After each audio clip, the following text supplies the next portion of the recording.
everybody, welcome back to another video, the T on MPD and relationships. Hello everyone, to all of my new subscribers and new family members, hello and welcome. And of course to my tribe and family at large, listen y'all, welcome back. Thank you all so much for coming back and watching another video. Y'all know I love to always mention our Thursday night live streams, y'all. Thursday night lives, that's where we go live right here on the channel unless otherwise specified.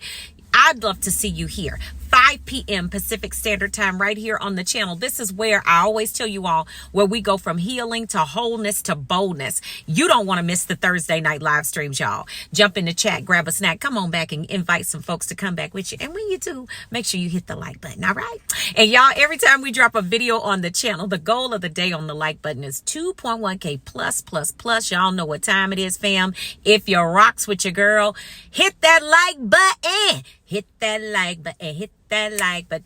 Thank you. Y'all rocking with your girl? All right. I'm just checking.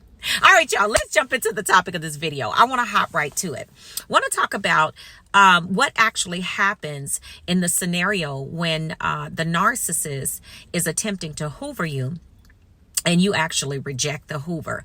What happens to the new supply?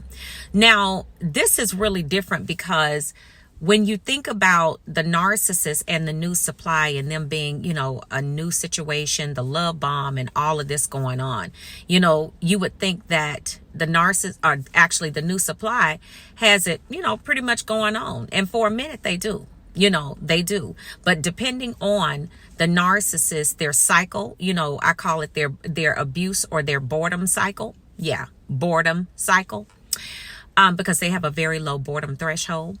Depending on their boredom cycle, you're going to, the narcissist is going to be, they're going to need to reach out. They're going to need to change their oil. They're going to need some more stimulation. They're going to need something else to keep them stimulated and interested and going. You understand what I'm saying?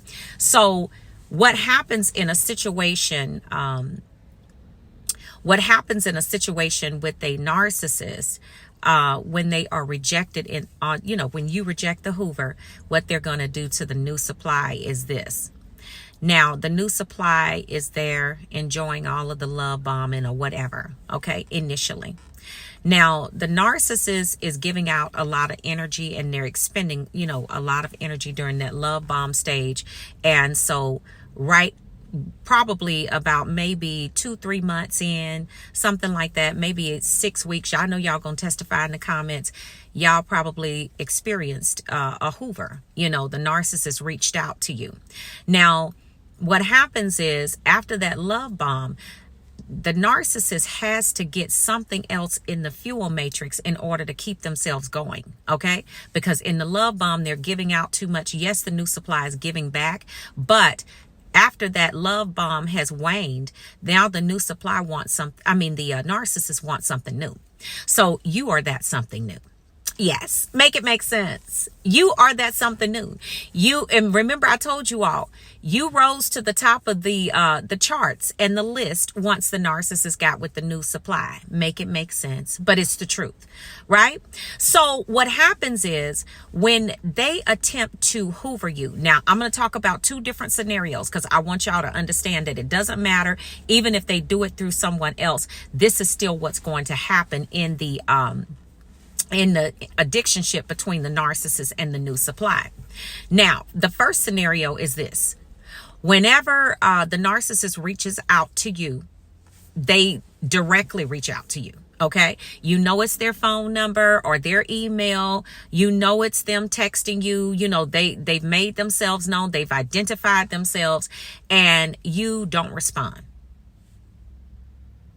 Or you respond and say, basically, never contact me again. That type of thing. And then you block them. Okay. Or they send you some type of message on social media. You don't respond, or then you go back and block them. Or some of y'all did both. Now, what happens is because the narcissist cannot process rejection. Okay. Y'all listening? They cannot process rejection. They don't. That right there is another part of that. Those things that kryptonite that weakens them big time. So once you reject them like that, they're going to have to take that out on someone. Okay, they're going to have to release that negative energy onto someone. Who better to do that to than the New Supply or that Clan of Crows family that they got over there that raised that bird. Okay, yes. But most of the time when the New Supply is in place and the narcissist reaches out and hoovers you and you reject that narcissist, and they did it intentionally, they identified themselves, they're going to go back and give that New Supply all types of, that New Supply is going through it, because the narcissist now at that point, they see the New Supply, and I'm telling you, y'all, this is crazy, but they see the New Supply now as their enemy. Why? Because now that they have reached that low boredom threshold and they've probably had a couple squabbles or a few disagreements, and the New Supply is getting ready to enter the devaluation stage. And once the narcissist paints you black, that's it. It's no coming back from that. So when you now being the number one stunner, the star of the show, okay, now they're going to come back and try to hoover you. But then when you reject that, they go back to that New Supply and light them up 5 ways from Friday, because the New Supply has to now take the blame because you rejected them. Y'all, this is sick. But I'm sure y'all can recall sometimes in the addictionship where you could not understand for the life of you what was going on with that narcissist and how was it that y'all were fighting about stuff that did not make sense. But I'm showing you the flip side of it, because this is what they do. Okay, they don't process rejection. They don't understand it. They have zero conflict resolution skills. They don't know how to do all of that. They don't, and see, in order to do those different types of things, you need to have empathy. A narcissist doesn't have emotional empathy. They don't have authentic empathy to even begin to try to understand what the rejection was about. So that's what they do. They go and light that New Supply up, start all types of arguments with them. Sometimes they ghost them. They just doing all types of disrespectful things, right, to the New Supply. Now, the second scenario here is when they reach out and do a Hoover by proxy. Now, what a Hoover by proxy is that they will send like a family member, or they will send a flying monkey, a mutual friend, to basically maybe speak on their behalf, not really talk to you about the narcissist, but trying to get in your business to find out what you're doing and what you got going on. And then they'll maybe ask you, oh, have you heard from so-and-so? How are they doing? Have you heard anything from them? I'm so sorry. What happened? Blah, blah, blah. So they will lightweight get conversation going with you, get you talking, because they want to hear what's going on. They want to know what's happening in your life, because they're going back to report to the narcissist. Now, here's the deal. When the narcissist sends them like that, and you're going to know, because they'll come out of nowhere. Okay, it's a family member that'll call you out of nowhere, or a flying monkey, mutual friend that'll just show up out of nowhere, and you're like, okay, I know this person is a supporter of the narcissist, so what they doing over here? Yeah. And then they just all of a sudden want to be kind and just strike up a conversation. The Clan of Crows do that too. They send the narcissist will send agents from that Clan of Crows to try to do a Hoover by proxy. But when you shut that person down, you refuse to engage in conversation. Now the narcissist already sent them. Okay, they did. So if you were wondering if the narcissist sent them over there, here's your confirmation. Yes, they did. Okay. Yeah, they sent them because they're trying to find out what you're doing and how you getting down. So when that happens, and you shut the conversation down, or you basically do not engage in the conversation, then what happens is that person gonna go back and tell the narcissist, hey, I couldn't get in, they didn't mention you. They didn't say anything about you. Now, at this point, the narcissist is really looking at the New Supply like, what did I do? I think I made a huge mistake.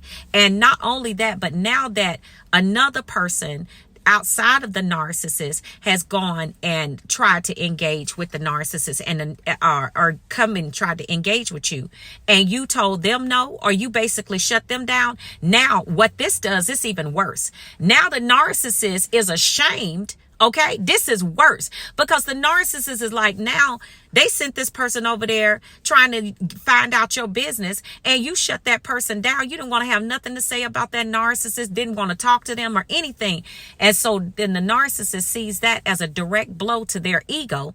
Okay, because now this other person is over there basically being told or being shown that that narcissist was that insignificant in their lives, where you don't even want to have a conversation with that bird or about that bird. So that's a direct, but that's even worse. So when the narcissist hears back from that family member or that flying monkey, listen, this is where you hear about the new supply packing up.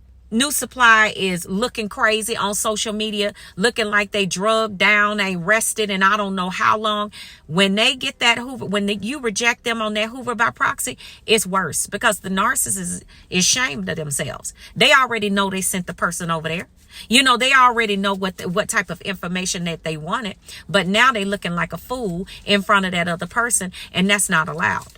So you know that when the narcissist goes back to that new supply, they giving it to them even worse because now they got that element of shame that they're having to battle, which is their kryptonite, what they're running from constantly. So this is what happens, you know, and this is why you have to cut off ties and contact with, you know, flying monkeys and all of those different things. Or all of those different people, even the family, unless y'all have kids together, you gotta cut it off because you gotta send that narcissist a strong message that, nah, you're not getting anything up over here. We're done. All right. Okay, family. So I wanted to get this out here for y'all. Hope this helps some of y'all. And please feel free to share this. Hit the like button. Subscribe if you haven't subscribed. Okay, family. I will see you all on the next video. And I will see you all healed and whole at the top. I love you, family. Shalom. Peace.